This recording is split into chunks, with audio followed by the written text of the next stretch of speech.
Olá, telespectadores. Interrompemos a nossa programação com uma notícia urgente, isso mesmo, urgente. Estamos acompanhando um momento extremamente delicado e potencialmente devastador no organismo humano. Uma célula entrou em apoptose. E o processo está acontecendo agora, diante de nós, de uma forma irreversível, nesse exato momento. As caspases, infelizmente, foram ativadas. Isso significa que a célula está se destruindo de dentro para fora. Um suicídio, galera, isso mesmo. Ela está se autodestruindo e está se destruindo a uma velocidade impressionante. O núcleo, que armazena todas as informações genéticas, está se fragmentando todo e não há mais volta. Vejam isso, telespectadores. A membrana plasmática está começando a formar as terríveis bolhas, os corpos apoptóticos. Cada segundo a partir desse momento é crucial.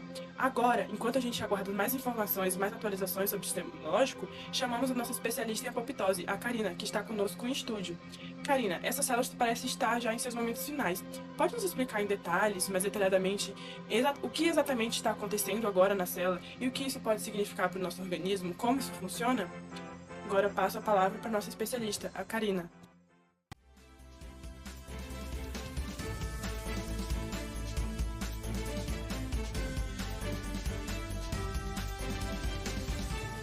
Obrigada, Sibeli. É um prazer estar aqui para falar sobre esse aspecto tão crucial da patologia. Bom, vamos começar com uma visão geral da situação que essa célula se apresenta. A apoptose é um processo altamente regulado pelo qual as células passam por uma morte programada de maneira controlada. Diferente da necrose, que é uma forma desordenada e muitas vezes inflamatória de morte celular, a apoptose é ordenada e não causa danos aos tecidos circundantes. Então não é necessário alarde para a situação que estamos observando nesse momento, pois esse processo ele é essencial para várias funções no organismo, como desenvolvimento embrionário, manutenção da homeostase e eliminação de células danificadas ou potencialmente cancerígenas. E por essa razão, os nossos especialistas eles estão analisando se essa célula é potencialmente cancerígena e logo mais mostraremos o resultado. Bom, para explicar melhor todo o processo da apoptose, vamos começar com os primeiros estudos desse fenômeno. Eles iniciaram-se com o nematóide Caenorhabditis elegans, em que o processo de morte celular humana é muito semelhante ao que acontece nesse nematóide. A proteína BAC se associa a BCL2, induzindo a liberação de APAF1, ativando a caspase 9, que induz a apoptose. Falando sobre as caspases, elas são enzimas que são assim designadas pelo fato de serem proteases que contêm cisteína no sítio ativo e que clivam proteínas após resíduos de aspartato. Igual outras proteases, as caspases existem como proenzimas inativas e precisam sofrer clivagem enzimática para se tornarem ativas. Por conseguinte, a presença de caspases ativas funciona como um marcador de células que estão sofrendo apoptose. O processo de apoptose pode ser dividido em uma fase de iniciação, durante a qual algumas caspases, que são denominadas iniciadoras, tornam-se cataliticamente ativas e desencadeiam uma cascata de outras caspases, e em uma fase de execução, durante a qual as caspases terminais ou executoras deflagram os mecanismos de fragmentação celular. A regulação dessas enzimas depende de um equilíbrio delicado entre a quantidade e a atividade de proteínas pró-apoptóticas e anti-apoptóticas.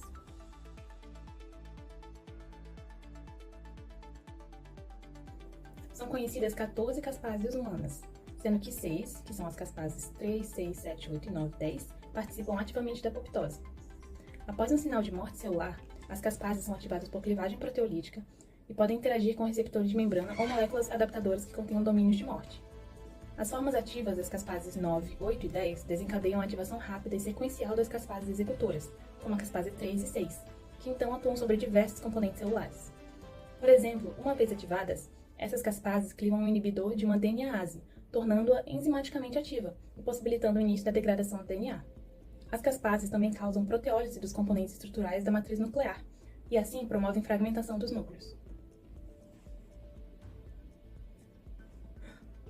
Eu acabo de ser informada que conseguimos uma entrevista exclusiva com as proteínas da família BCL2, que induzem ou reprimem a morte por apoptose. Passo para você. De um lado, as forças letais das proteínas pró-apoptóticas, como a BAX e a BAC, orquestraram um plano implacável, rompendo a membrana mitocondrial e liberando as famigeradas caspases, que são as executoras, galera, isso mesmo, executoras da morte celular. Do outro lado, nós temos as proteínas anti-apoptóticas, como a BCL2, BCLXL. Elas inibem a apoptose liberando citocromo C. Galera. Elas lutaram desesperadamente, galera, desesperadamente para salvar a célula, tentando bloquear essa cascata de eventos fatais.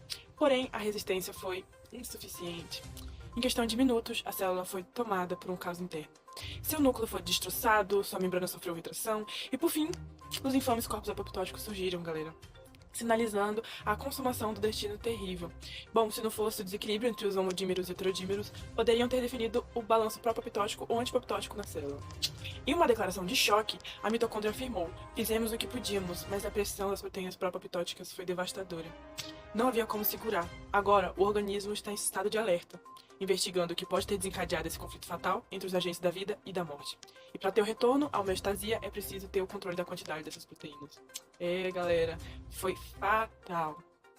Boa tarde, senhoras e senhores. Hoje nós estamos aqui com os representantes dos dois lados importantes nessa regulação celular, nessa ocasião. Nós temos de um lado as proteínas pró-apoptóticas e do outro lado nós temos as proteínas anti-apoptóticas.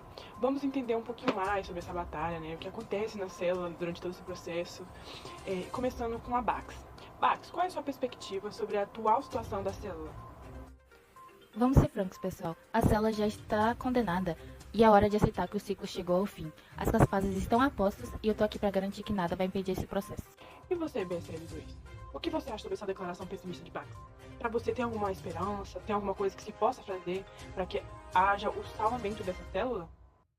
Não, Bax, ainda há uma chance de salvar a célula. Estamos lutando contra um estresse momentâneo, não inevitável. Se apenas pudermos controlar a situação e restaurar a integridade mitocondrial, podemos evitar esse desastre. Ora. Parece que temos uma divisão de opiniões, uma divisão de saberes. E você, Bach? O que você tem a dizer sobre essa situação, sobre o acontecimento em si? Nos dê sua opinião. BSL2, essa situação já está fora de controle. O processo já foi iniciado. Minha função é fazer com que a membrana mitocondrial rompa e libere os agentes executores. Não podemos voltar atrás agora. BCLXL, acabamos de receber a informação que você também está do lado antiapoptótico. Agora queremos saber a sua opinião. Existe alguma possibilidade de reverter essa situação, essa morte celular, o processo que já foi iniciado? Na sua opinião, é reversível ou não é reversível? Estamos fazendo tudo o que podemos para reverter os sinais de morte. Se conseguirmos manter o equilíbrio da célula e controlar o estresse oxidativo, ainda podemos reverter essa tragédia. Não podemos desistir tão facilmente. Bax, parece que o BCLXL e o BCL2 acham que há uma saída, acham que tem uma reversibilidade. Você acha que essa posição é realista? Você acha que é possível, na sua visão, é algo que pode ocorrer com facilidade? Desistir? Eu não tô desistindo. Eu tô apenas sendo realista. Nossos mecanismos de controle já estão vencendo e a célula já está se preparando para a apoptose. A cascata de eventos é inevitável. E agora, BCL2? Bax disse que a cascata de eventos já foi iniciada. Você ainda vê alguma chance de pedir essa apoptose? Você ainda tem esperança? Não vamos permitir que a esperança se esgote. Vamos usar todos os nossos recursos para impedir a ativação completa das caspases. A célula ainda pode se recuperar se conseguirmos manter a estabilidade. Dando um pouco um pause na discussão. Bach, você está no time pró-apoptótico, mas você entende o lado da BCL2? Você entende o que ela quer para o corpo, para a célula, para o sistema em si? Você tem uma compreensão do outro lado? Eu entendo seu ponto de vista, mas a verdade é que as condições não estão a nosso favor. Se não pararmos a progressão agora, a célula vai seguir com a apoptose e nada vai mudar isso. Agora e você, BCLXL? Você acha que ainda há alguma coisa a ser feita para salvar a célula? Sua esperança ainda está intacta? Ainda há espaço para recuperação. Se conseguirmos reduzir o estresse e restaurar os níveis normais de crescimento, podemos adiar ou até mesmo evitar a morte programada. Bach, olhando para você, você parece um pouquinho cético quanto a essas tentativas de recuperação celular. Qual é a sua visão final? Você realmente não tem mais esperança? Vamos ver até onde isso pode ir. Mas para ser sincero, se nada mudar, estaremos apenas prolongando o inevitável. Você, BCL2, tem alguma última palavra de esperança? Cada momento conta. Vamos trabalhar juntos para tentar uma última vez. A célula merece uma chance de lutar por sua sobrevivência. Bom, acabamos de ter um belo debate, uma conversa esclarecedora, uma conversa intensa, cheio de diferentes pontos de vista, cheio de informações. Espero que você, telespectador, tenha sanado as suas dúvidas e compreendido os dois lados, o pró-apoptótico e o anti-apoptótico, claro. Oi, Cibele, boa noite a todos. Dando continuidade a essa vasta explicação sobre os mecanismos que levam à apoptose, vamos falar agora sobre as proteínas inibidoras da apoptose, ou IAPs, ou proteínas anti-apoptóticas. Bom, nossa célula, ela não sofre apoptose até que um estímulo inicie essa cascata apoptótica. Até lá, as nossas células tendem a manter um estado de completa homeostasia, ou seja, de equilíbrio. Em outras palavras, as proteínas anti-apoptóticas atuam na defesa natural das nossas células, garantindo que caspases iniciadoras, como a caspase 9, e caspases executoras, como a 3 e 7, não sejam liberadas sem que haja um estímulo claro. E para manter essa regulação, essas proteínas necessitam de um equilíbrio delicado entre a quantidade de atividade com as proteínas pró-apoptóticas, que são aquelas que promovem a morte celular programada. Além disso, esse equilíbrio é essencial para que não ocorra morte celular desnecessária ou, no caso contrário, que células defeituosas ou células danificadas não se multipliquem. Então, entendemos que na mesma célula a gente tem proteínas pró-apoptóticas e proteínas anti-apoptóticas, e a partir do momento em que eu sofro um estímulo, como danos ao DNA, um estresse celular ou um acúmulo de mau enovelamento proteico, eu tenho a liberação de caspases pela SMAC-diablo, e essa SMAC-diablo é liberada lá pela mitocôndria juntamente com o citocromo C, que, ao contrário do citocromo C, que ele se liga a PAF1 e, por consequência, ativa a caspase 9, a SMAC-diablo ela vai atuar liberando as caspases e, por consequência, inibindo as inibidoras da apoptose. Conseguiram entender? E a gente tem outra proteína também, que ao contrário da SMAC-diablo, que é liberada lá na mitocôndria, a gente tem a C-flip, que impede a ligação entre o FAS e o FADD, que o FAS e o FADD juntos, eles promovem a caspase 8. E esse C-flip, ele vai falar, ó, não quero que essa procaspase 8 seja liberada e que vai virar caspase 8 e que vai continuar a amibia extrínseca. Ele não quer isso, ele quer impedir, porque ele é uma proteína inibidora da apoptose. Então, entendemos que a gente tem SMAC-diablo e C-flip impedindo que a apoptose venha acontecer sem que haja um estímulo claro. Eu trouxe uma imagem aqui, que é uma comparação entre célula viável e célula sofrendo a cascata apoptótica. Uma célula viável, ela tem um sinal de sobrevivência e, por consequência, ela não tem nada estimulando o extravasamento da mitocôndria. Muito pelo contrário, tem proteínas protegendo para que esse extravasamento não aconteça. Mas olha lá do outro lado, quando tem uma apoptose, quando uma apoptose já é iniciada, eu perdi esse sinal de sobrevivência que a minha célula tinha. Então as proteínas que antes estavam inibindo, elas perdem essa ação, dando ação para outras protagonistas, para as antagonistas dessas proteínas, no caso. E ocorre o extravasamento, que vem a ativação da BAX e da BAG, da BAK, né, na verdade, e tem extravasamento da mitocôndria, liberando o citocromo C, que se liga a PAF1, lembra? Também temos a SMAC-diablo, justamente nesse extravasamento aí, que vai liberar as caspases, e aí a apoptose já está feita. Tem outros exemplos de proteínas, é claro, a gente tem a NAP, a CIAP1, a CIAP2 e a sorvenina. E espero que vocês tenham entendido que é importante que vocês saibam que as células, elas tendem a viver em estado de homeostasia. Então, a partir do momento que ela sofre um estímulo, ela faz o que é melhor para o organismo, que no caso desses acontecimentos é a própria morte. Boa noite. A gente já entendeu que a apoptose pode ocorrer por diversos fatores, mas agora eu vou falar sobre o início da apoptose, como ela se inicia. E a ativação da apoptose pode ocorrer por duas vias, a intrínseca e a extrínseca. A via extrínseca ocorre pela ativação dos receptores de morte da membrana plasmática. Esses receptores pertencem à família do fator de necrose tumoral, ou RTNF. Os receptores de morte mais bem conhecidos são o receptor TNF do tipo 1 e uma proteína relacionada denominada FAS. O FAS é um receptor muito expresso em vários tipos de célula. Então, vamos focar mais nele. O ligante do FAS é denominado FAS ligante ou FAS-L.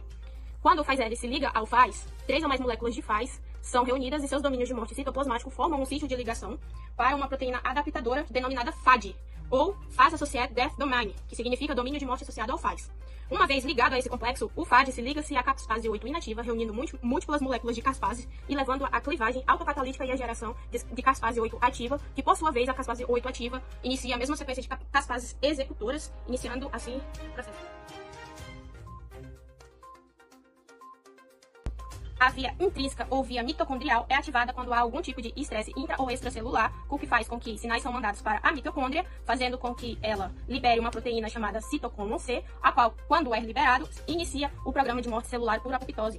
A liberação das proteínas pró-apoptóticas, como o citocromo C, é determinada pela integridade da membrana mitocondrial externa, que é rigorosamente controlada pela família BCL2 de proteínas. Uma vez liberada no citosol, o citocromo C liga-se a uma proteína denominada APAF1, fator de ativação da apoptose 1, formando-se uma estrutura multimérica denominada apoptossomo. Esse complexo liga-se à caspase 9, a caspase iniciadora da chave da via mitocondrial, e promove a sua clivagem autocatalítica, enzimas ativas. E em seguida, a caspase 9 ativa desencadeia uma cascata de ativação de caspases por clivagem, com consequência de ativação de outras caspases, como a caspase 3, que medeia uma fase de execução da apoptose, e outras proteínas mitocondriais, como o SMAC-diablo, entram no citoplasma, onde se ligam a proteínas citoplasmáticas que funcionam como inibidores fisiológicos da apoptose, IAP, neutralizando-as. A função normal dos IAPs consiste em bloquear a ativação inapropriada das capazes, incluindo as capazes executoras, como a caspase 3, e em manter as células vivas. Por conseguinte, a inibição da IAB possibilita a iniciação da cascata de caspases para a apoptose.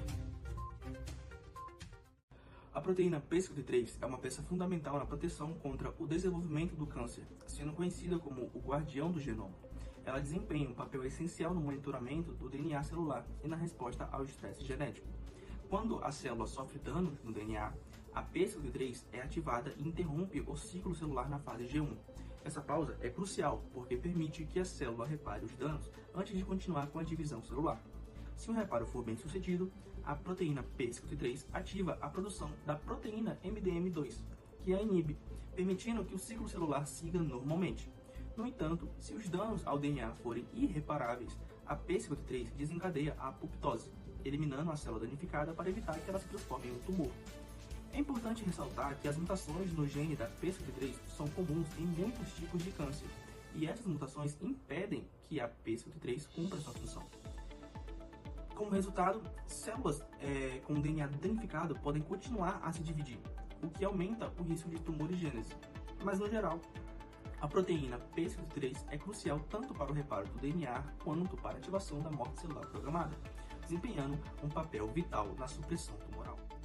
A família dos receptores do fator de necrose tumoral, ou RTNF, inclui receptores importantes como o RTNF1, o FAS, ou o CD95, e o TRAIL, que participam principalmente da via extrínseca da apoptose.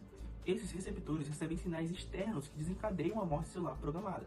O FAS, por exemplo, é fundamental na eliminação de células T maduras ao final de uma resposta imune e também na destruição de células infectadas por vírus. Quando há falhas ou mutações nesses receptores, o processo de apoptose pode ser comprometido, o que pode favorecer a sobrevivência de células potencialmente cancerosas ou alterar a regulação do sistema imunológico. Bom, falando agora sobre a apoptose e o câncer, nós podemos ver que o câncer pode se apresentar de maneiras muito diferentes. Porém, todos os tumores malignos têm alguma coisa em comum. Eles crescem além dos limites das células normais, e isso ocorre porque as células cancerígenas continuam a se dividir descontroladamente e não morrem como deveriam. Uma coisa que sabemos sobre o câncer é que ele varia muito entre os casos. A maioria dos tumores malignos tem células que resistem à morte programada de apoptose. Isso faz com que as células consigam evitar a morte que deveriam eliminá-la. Essa resistência pode se desenvolver de várias maneiras e diferentes estados do câncer. Sabemos que a apoptose é algo para entender o mecanismo que tornam as células resistentes à radioterapia e à quimioterapia. Isso porque a descoberta como ela funciona ajudou a criar novas maneiras de controlar esse processo. Isso inclui a morte de células tumorais bloqueando certos genes, como medicamentos, ou substituindo a função desses genes como moléculas. Bom, falando agora sobre os diversos estudos clínicos e pré-clínicos com drogas da família BCL2, estão em andamento. Isso porque a redução da atividade de BCL2 e BCL-XL é suficiente para o celular entrar em apoptose. Nós temos dois exemplos de compostos, sendo o bimersen e o ABT737 e uma proteína survivina. O bimersen, que é um oligonucleotídeo antissense, que é algo que é para modificar a expressão de genes específicos, ele bloqueia a proteína BCL-A2. Esse medicamento está em estudos clínicos de fase 3 e já mostrou alguns resultados positivos. Os mesmos estudos estão investigando drogas que a família da proteína BCL2, que ajudam as células cancerígenas a evitar a morte. O outro medicamento é o ABT737, que é uma pequena molécula que bloqueia as proteínas BCL2, BCL-XL e BCL-W. Em estudos pré-clínicos, esse medicamento conseguiu fazer com que os tumores de pulmão de pequenas células desaparecessem completamente. E por último, nós temos a survivina, que é uma proteína que investe o combate contra tumores através da quimioterapia e radioterapia. Ela bloqueia, fazendo que os tumores fiquem mais sensíveis a esse tratamento contra o câncer. De fato, foi demonstrado que a survivina fez com que as células tumorais morram, reduz o crescimento do tumor e melhora a resposta da quimioterapia. Atenção, atenção, telespectadores. Acabamos de ser atualizados com uma informação de última hora. Recebemos a confirmação de nossos profissionais, nossos especialistas e analistas, que a célula que entrou em apoptose anteriormente era, na verdade, uma célula cancerígena. Isso mesmo, era uma célula cancerígena. Isso muda completamente todo o cenário. A morte dessa célula, que parecia inicialmente uma tragédia iminente, se revelou, na verdade, uma ação essencial para a saúde e a homeostasia do nosso organismo. O sistema de defesa trabalhou rapidamente e com precisão para garantir que essa célula anômala não se proliferasse. Bom, encerramos aqui essa cobertura intensa, dramática, mas com um final totalmente positivo, não é mesmo? Continuem ligados para mais notícias sobre os fascinantes processos biológicos do nosso organismo e que garantem a nossa saúde, viu? Até mais, muito obrigado pela atenção, telespectadores, até uma próxima.